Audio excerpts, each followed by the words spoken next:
Hi, it's me, Mike from laughingplace.com, and we're standing here in Disney California Adventure in front of Paradise Bay, and I'm standing and talking with Jennifer. She's the producer of World of Color here at the Disneyland Resort. Jennifer, last night we got to see the premiere of World of Color 1, the new version of this amazing show here at the resort. What can you tell me about how World of Color 1 is different from the versions of World of Color we've seen before? Yeah, so we were really excited to be able to produce a new show in celebration of Disney 100. And the story of World of Color 1 is it's very near and dear to the beginnings of the Walt Disney Company. So the theme of World of Color 1 is it just takes one action, one moment, one decision, and you can cause this ripple effect for change that is, infiniteless. And that's really what Walt did. So I want to list off some of my specific favorite moments that jumped out from the beginning. I love Soul, and I'm a huge Star Wars guy, so the moment everything went into hyperspace, that really knocked my socks off. Lion King got a huge response, and then a big climax with the Avengers. What can you tell me about how some of these decisions were made and some of the design choices that went into those segments, or any others that you would like to speak about? Sure. You hit a lot of my favorites, Okay. But you know what? They're all my favorites.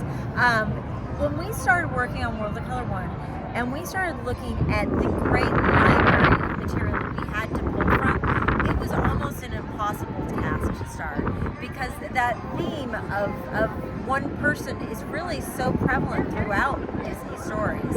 And it was a lot of passionate, heartfelt discussion, but I think we really landed on the right stories to really kind of tell the arc of making that one decision, it becoming a ripple, to becoming a wave. And I really love them all too.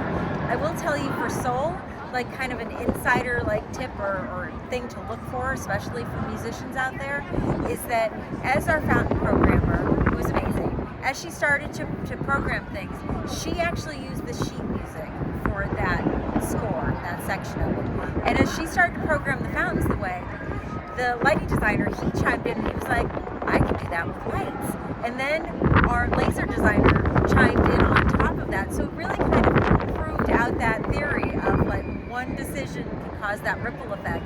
And we ended with Pixar actually reanimating some of those sections so that the musicians in that section were playing along to our music instead of what they did in the film. So it was really kind of a fun experience.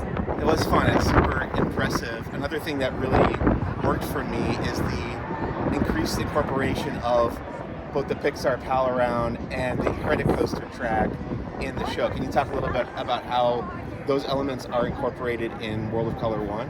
Yeah, so we've actually had those, the lighting on the Incredicoaster and on the Pal Around. We've had those lights and we've played with them for other shows. But our design team is really, really passionate about finding ways to tell the stories in new and interesting different ways. And I have to say, my socks were knocked off the first night I came in and saw what they'd been working on and how the Pal Around and the Incredicoaster were playing into our story. I mean, they really kind of stand more forefront than background than they have in previous shows. Well, fantastic. I guess the last question I have for you is, how would you describe the show to people who maybe have seen the previous versions of World of Color but haven't been to see World of Color 1 yet? Well, I will say this. I think that most people that will see World of Color will come away saying, I can't even describe that to my friends because it was just such a sensory overload and you have to see it to believe it. However, I would say if you've seen World of Color, you haven't seen World of Color 1 because it just takes everything to another level. Fantastic. And where can people, what date does this start? How long is it running? Do we have any information about how people can come and see it here at California? All that great information is going to be found at Disneyland.com or on the app, but we are starting World of Color 1 this Friday, January 27th. And look, a little bit of magic behind us right now. Fantastic. Thank you so much for chatting with us. Thank you. I hope to see you guys all out here soon.